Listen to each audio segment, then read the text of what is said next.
मतदाराबरोबर असली पाहिजे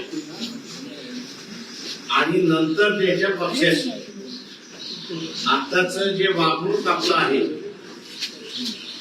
ते वागणूक असं दिसतंय की पक्षाशी तुमची बांधिलकी आहे पण मतदाराची बांधिलकी नाही आणि म्हणून आम्ही निवेदन द्यायला आलेलो आहोत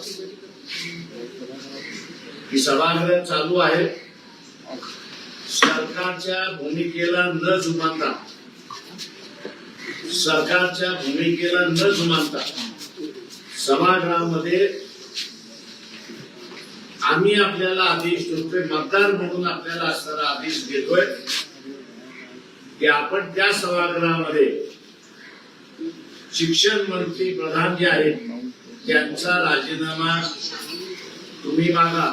येत्या आठवड्याभरामध्ये तुम्ही राजीनामा मागितला नाही तर आम्ही तुमच्या घरासमोर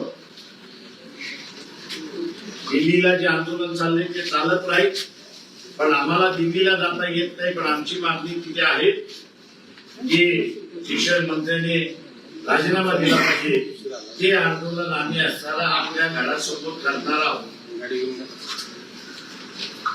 माझं आव्हान आहे विद्यार्थ्यांना की प्रेशराईज केल्याशिवाय असणारं सरकार जे आहे हे मान्य करणार नाही आणि म्हणून मान्य करायचं असेल आणि करून घ्यायचं असेल पहिल्यांदा विनंती की तुमची आम्ही तुम्हाला निवडून दिलेला आहे, आमच्या मतावरती तुम्ही निवडून आलेला आहात आणि म्हणून आम्ही आपल्याला असा आदेश करतोय की सभागृहामध्ये आपण शिक्षण मंत्र्यांची राजीनामा घ्या. हे जर आपण केलं नाही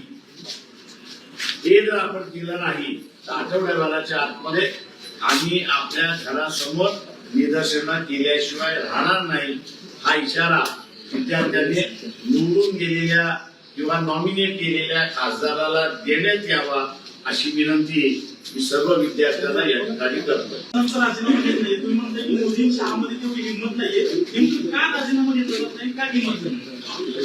मी परवा दिवसाच्या प्रेस कॉन्फरन्स मध्ये सुद्धा म्हणालो की ज्याला कोणाला याचं उत्तर शोधायचं असेल तर आपण आपल्या सहकार्याला थोडस इन्व्हेस्टिगेटिव्ह जर्नलिझम आपण जे म्हणतो ते करायला सांगा.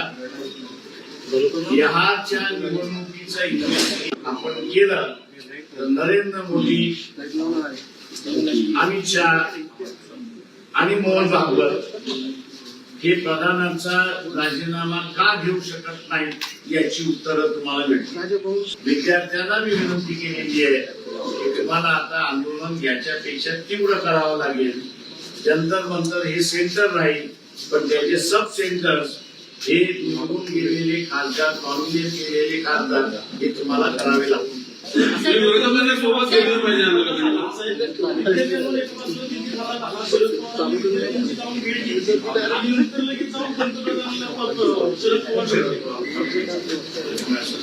सरसंघचालक सांकेतिक याच्यामध्ये असं म्हटले की डिक्टेटरशिप नको, कन्सायन्स हवा किंवा हुकुमशाही नको.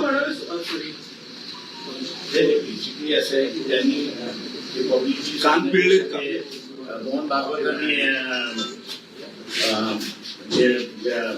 पंतप्रधान नरेंद्र मोदी आणि अमित शहा याला ऑर्डर करावी की त्यांनी असं विरोधकांशी बसवावं.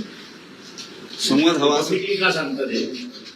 सर आपण आता म्हणाल की कोण शरद पवार, मी असं म्हणतोय याच्यासाठी करता मला ज्या गोष्टी आहेत मी आताही म्हणतोय आणि विरोधी म्हणतोय की हे आंदोलनामध्ये तुम्ही शरद पवारांना वेगळं ठेवा तर हे आंदोलन यशस्वी होईल.